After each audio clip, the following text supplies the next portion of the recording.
पूर्ण ब्रह्म कबीरदेव यानी कबीर प्रभु ने क्षर पुरुष से पूछा कि बोलो क्या चाहते हो। उसने कहा कि पिताजी यह स्थान मेरे लिए कम है, मुझे अलग से द्वीप प्रदान करने की कृपा करें। हक्का कबीर यानी सत कबीर ने उसे 21 ब्रह्मांड प्रदान कर दिए। कुछ समय उपरांत ज्योति निरंजन ने सोचा इसमें कुछ रचना करनी चाहिए। खाली ब्रह्मांड यानी लाट किस काम के, यह विचार कर 70 युग तप करके पूर्ण परमात्मा कबीरदेव यानी कबीर प्रभु से रचना सामग्री की याचना की। सतपुरुष ने उसे 3 गुण तथा 5 तत्व प्रदान कर दिए, जिससे ब्रह्म यानी ज्योति निरंजन ने अपने ब्रह्मांडों में कुछ रचना की। फिर सोचा कि इसमें जीव भी होने चाहिए, अकेले का दिल नहीं लगता। यह विचार करके 64 युग तक फिर तप किया। पूर्ण परमात्मा कबीर देव के पूछने पर बताया कि मुझे कुछ आत्मा दे दो, मेरा अकेले का दिल नहीं लग रहा। तब सतपुरुष कबीर अग्नि यानी कबीर परमेश्वर ने कहा कि ब्रह्म तेरे तप के प्रतिफल में मैं तुझे और ब्रह्मांड दे सकता हूँ, परंतु मेरी आत्माओं को किसी भी जप तप साधना के फल रूप में नहीं दे सकता। हाँ, यदि कोई स्वेच्छा से तेरे साथ जाना चाहे तो वह जा सकता है। युवा कबीर यानी समर्थ कबीर के वचन सुनकर ज्योति निरंजन हमारे पास आया। हम सभी हंस आत्मा पहले से ही उस पर आसक्त थे। हम उसे चारों तरफ से घेर कर खड़े हो गए।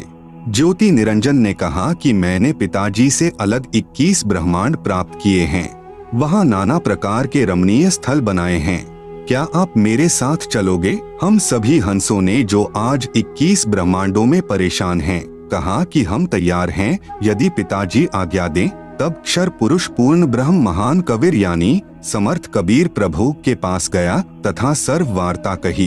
तब कबीर अग्नि यानी कबीर परमेश्वर ने कहा कि मेरे सामने स्वीकृति देने वाले को आज्ञा दूंगा। क्षर पुरुष तथा परम अक्षर पुरुष यानी कबीर मितौजा यानी कबीर अमित औजा यानी जिसकी शक्ति का कोई वार नहीं, वह कबीर, दोनों हम सभी हंसात्माओं के पास आए। सत कबीर देव ने कहा कि जो हंस आत्मा ब्रह्म के साथ जाना चाहता है, हाथ ऊपर करके स्वीकृति दे। अपने पिता के सामने किसी की हिम्मत नहीं हुई, किसी ने स्वीकृति नहीं दी। बहुत समय तक सन्नाटा छाया रहा। तत्पश्चात एक हंस आत्मा ने साहस किया तथा कहा कि पिताजी मैं जाना चाहता हूँ। फिर तो उसकी देखा देखी, जो आज काल यानी ब्रह्म के 21 ब्रह्मांडों में फंसी हैं, हम सभी आत्माओं ने स्वीकृति दे दी।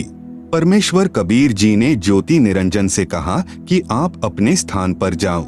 जिन्होंने तेरे साथ जाने की स्वीकृति दी है, मैं उन सर्वहंस आत्माओं को आपके पास भेज दूंगा। ज्योति निरंजन अपने 21 ब्रह्मांडों में चला गया। उस समय तक यह 21 ब्रह्मांड सतलोक में ही थे। तत्पश्चात पूर्ण ब्रह्म ने सर्वप्रथम स्वीकृति देने वाले हंस को लड़की का रूप दिया, परंतु स्त्री इंद्री नहीं रची तथा सर्व आत्माओं को, जिन्होंने ज्योति निरंजन यानी ब्रह्म के साथ जाने की सहमति दी थी, उस लड़की के शरीर में प्रवेश कर दिया तथा उसका नाम आष्ट्रा यानी आदि माया प्रकृति देवी दुर्गा पड़ा। तथा सत्य पुरुष ने कहा कि पुत्री, मैंने तेरे को शब्द शक्ति प्रदान कर दी है, जितने जीव ब्रह्म कहे आप उत्पन्न कर देना। पूर्ण ब्रह्म कबीरदेव यानी कबीर साहेब अपने पुत्र सहज दास के द्वारा प्रकृति को क्षर पुरुष के पास भिजवा दिया। सहज दास जी ने ज्योति निरंजन को बताया कि पिताजी ने इस बहन के शरीर में उन सर्व आत्माओं को प्रवेश कर दिया है, जिन्होंने आपके साथ जाने की सहमति व्यक्त की थी तथा इसको पिताजी ने वचन शक्ति प्रदान की है। आप जितने जीव चाहोगे प्रकृति अपने शब्द से उत्पन्न कर देगी। यह कहकर सहजदास वापस अपने द्वीप में आ गया। युवा होने के कारण लड़की का रंगरूप निखरा हुआ था। ब्रह्म के अंदर विषय वासना उत्पन्न हो गई तथा प्रकृति देवी के साथ अभद्र गति विधि प्रारंभ की। तब दुर्गा ने कहा कि ज्योति निरंजन, मेरे पास पिताजी की प्रदान की हुई शब्द शक्ति है। आप जितने प्राणी कहोगे मैं वचन से उत्पन्न कर दूंगी। आप मैथुन परंपरा शुरू मत करो। आप भी उसी पिता के शब्द से अंडे से उत्पन्न हुए हो तथा मैं भी उसी परमपिता के वचन से ही बाद में उत्पन्न हुई हूँ। आप मेरे बड़े भाई हो। बहन भाई का यह योग महापाप का कारण बनेगा। परंतु ज्योति निरंजन ने प्रकृति देवी की एक भी प्रार्थना नहीं सुनी तथा अपनी शब्द शक्ति द्वारा नाखूनों से स्त्री इंद्री यानी भग प्रकृति को लगा दी तथा बलात्कार करने की ठानी। उसी समय दुर्गा ने अपनी इज्जत रक्षा के लिए कोई और चारा न देख सूक्ष्म रूप बनाया तथा ज्योति निरंजन के खुले मुख के द्वारा पेट में प्रवेश करके पूर्ण ब्रह्म कबीर देव से अपनी रक्षा के लिए याचना की। उसी समय कबीर देव यानी कबीर देव अपने पुत्र योग संतायन अर्थात जोगजीत का रूप बनाकर वहां प्रकट हुए तथा कन्या को ब्रह्म के उदर से बाहर निकाला तथा कहा कि ज्योति निरंजन आज से तेरा नाम काल होगा, तेरे जन्म मृत्यु होते रहेंगे, इसीलिए तेरा नाम क्षर पुरुष होगा तथा 1 लाख मानव शरीरधारी प्राणियों को प्रतिदिन खाया करेगा व 1.25 लाख उत्पन्न किया करेगा। आप दोनों को 21 ब्रह्मांड सहित निष्कासित किया जाता है। इतना कहते ही 21 ब्रह्मांड विमान की तरह चल पड़े।